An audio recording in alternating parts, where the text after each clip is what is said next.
Bah, supportrices, supporters et fans de foot, bonjour à toutes et bonjour à tous, bienvenue pour ceux qui nous rejoignent pour cette nouvelle vidéo et les 10 pronos du coach. Bam! Oh, et on va faire un petit tour d'Europe avec les 10 matchs que le coach a sélectionnés pour vous faire perdre un maximum d'oseille et il vous reste plus qu'un slip, même pas propre dans le tiroir. Allez, on démarre plein fer, bam, avec ce choc en Ligue 1 entre Lens et l'Olympique de Marseille. Ah, c'est certain, là, on va écrouler la buvette sur ce match. Même si mathématiquement le titre n'est pas joué parce que le PSG ça pue la merde dans cette fin de saison.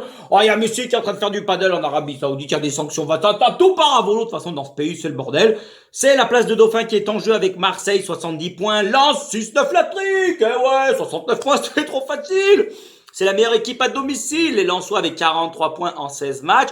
Une seule défaite, le même nombre de défaites pour l'OM à l'extérieur qui, eux, ont pris 39 points en 16 matchs également. Lens, c'est 6 victoires en 7 matchs dernièrement avec une défaite, il y a 3 journées, c'était au Parc des Princes, alors qu'il dominait le PSG avant ce carton rouge. Oh, c'est pas possible. L'OM, c'est 5 victoires, 3 nuls en 8 matchs de son côté. Deux équipes qui proposent de la gadoche à volonté, mais collectivement, je trouve que les Lensois sont beaucoup plus solides en cette fin de saison, un peu plus de sécurité dans leur jeu et d'assurance.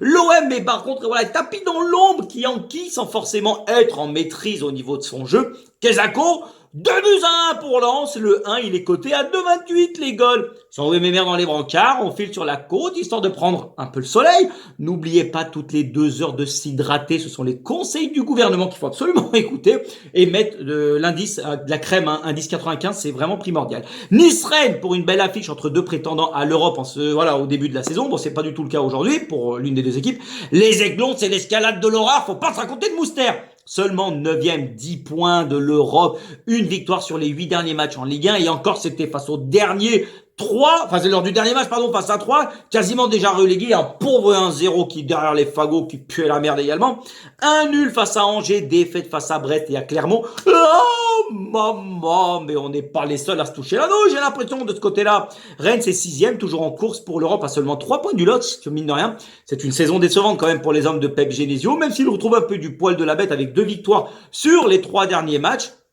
Mais en tout, c'est 3 défaites également, voilà, qui entourent ces 5 derniers matchs. Je me jette à l'eau, un but partout, le nul pour coffrer une belle cote à 3,25 les goals. Et pour finir en Ligue 1, qui de mieux que l'OL? Commencez pas à m'emmerder, sinon les châtaignes vont voler. Attention, en ce moment, j'ai la main lourde. Ça part facilement. Malgré les 3 points à Strasbourg la semaine passée, où on a réussi à inverser le score après avoir été mené, chose qu'on n'arrivait pas du tout à faire toute cette saison. La quenelle qu'on a prise face à l'OM, je l'ai encore là. Je suis excédé. Oui, messieurs, je peux pas vous le cacher, parce que on pouvait espérer l'Europe à ce moment-là, mais là, ça sent le sapin, les gones. Ça charrette merguez, il n'y a pas d'autre mot. La béchamel, voilà, elle est foutue, parce que rattraper 6 points en 5 matchs, faut pas avoir fait maths sup pour comprendre que c'est coton. 4 victoires en 5 matchs, il y a quand même du mieux en Ligue 1, c'est certain. Face à Montpellier, eux, qui sont quand même à 7 victoires en 11 matchs, dont 2 d'affilée dernièrement avec ce 4-0 qu'ils ont collé à Monaco. Ils l'ont chié dessus. Au stade Louis II, le slip, tu l'as mis sur la tête, déjà qu'il n'y avait pas grand monde dans les tribunes, et le froc, il a fini plein de merde. 52 buts mis, 52 buts encaissés du côté de l'Hérault. Le Pestac, il sera servi dimanche à 17h du côté du groupe 1. 2-0 pour Nogon, c'est mon pronostic. La victoire de l'OL, donc le 1 avec plus de 1,5 buts dans le match, c'est coté 1,94. On part du côté de San Siro où le Milan reçoit la Lazio, le 6e face au Dauphin du Napoli dans une belle affiche de Serie A. Les Rossoneri invaincus depuis le 18 mars, soit 6 matchs de championnat, mais ça gagne pas beaucoup à l'inverse. Attention, une victoire, 4 nuls sur les 5 derniers et encore un piteux nul hier arraché dans le temps additionnel face à Cremonese. Cocorico les gars, les demi-finales de la Champions c'est pour la semaine prochaine, donc va falloir arrêter de tenter du fion du côté du Milan, Surtout que c'est ultra serré entre le deuxième, la Lazio, et l'AS Roma qui est 7e. Il y a quand même que 8 points d'écart, c'est rien. Ça va boucher rouge et chier ses dents pour des équipes, ça c'est sûr. La Lazio qui était en roue libre pour finir deuxième, 4 victoires d'affilée. Ils se sont mis dans la sauce avec 2 défaites consécutives, dont une face à l'Inter. Mais là, victoire 2-0 hier face à Sassuolo, ça a remis un peu en selle l'équipe. Mais Hartung, attention les gars, 2-1 pour le Milan. Allez, au panache, j'y vais avec le 1 et les 2 équipes qui marquent. C'est une belle cote à 4,04. Et une autre affiche affiche de Serie A, c'est la Roma qui reçoit l'Inter, l'autre demi-finaliste de la Champions, en voyage dans la capitale italienne, qui est lui qualifié pour la demi-finale de la Ligue Banania Europa.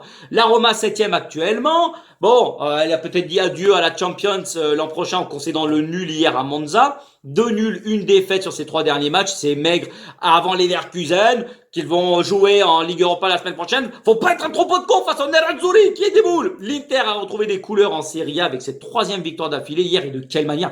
Premier set face à l'Hellas Vérone. Un donut. Route bicyclette, le 6-0, c'est parfait pour la confiance avant d'aller défier le grand rival, voilà, l'AC Milan en demi-finale de la Champions. Ça va être électrique, ça sent le joint de culasse. 1-0 pour la Roma au panache. Le 1, il est coté à 2,75 les gars. Écoutez ce que je vous dis, vous allez perdre de l'argent. Allez, on enchaîne, finale de la Copa del Rey en Espagne entre le Real et l'Osasuna, samedi 22h. Bam bam, mais 22h c'est l'heure à laquelle je m'en couche, merde. Non mais dis donc, on n'en peut plus. Le Real ils sont en roue libre depuis quelques temps, Dieu bénisse la vérité au-dessus le soleil. 2 défaites en 3 matchs de Liga avec 8 buts encaissés. Carlo, ma que passa mec, c'est pas possible. Bon, ils ont l'occasion de soulever un trophée qu'ils n'ont plus gagné depuis 2014. Quand même, est-ce que Osasuna aura les moyens de lutter face à la Casablanca, surtout lors d'une finale? Ils réalisent eux une superbe saison, une belle 9e place en Liga. Ils ont perdu mardi soir au Barça 1-0 alors qu'ils étaient réduits à 10 pendant plus d'une heure. Et ils ont craqué à la 85e, donc attention. Par contre, dans leur face-à-face, le Real, ça fait 10 piges qu'ils n'ont plus perdu contre Osasuna. Ça fait 18 rencontres. J'ai peur que la marche, elle soit un peu trop haute avec cette finale de Copa del Rey. 3-0 pour le Real. Le 1 par 2 buts d'écart. Minimum, il est coté à 1,93.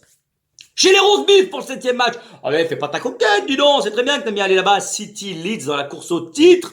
Ah, que j'ai peur que Leeds, voilà, se fasse dessouder dans ce match parce que les Citizens, ils ont repris leur marche en avant. 13 victoires, 1 nul sur ces 14 derniers matchs, 47 buts marqués, 7 encaissés. Ça roule comme sur des patins. Encore une fois, hier, 3-0, ils ont collé à West Ham.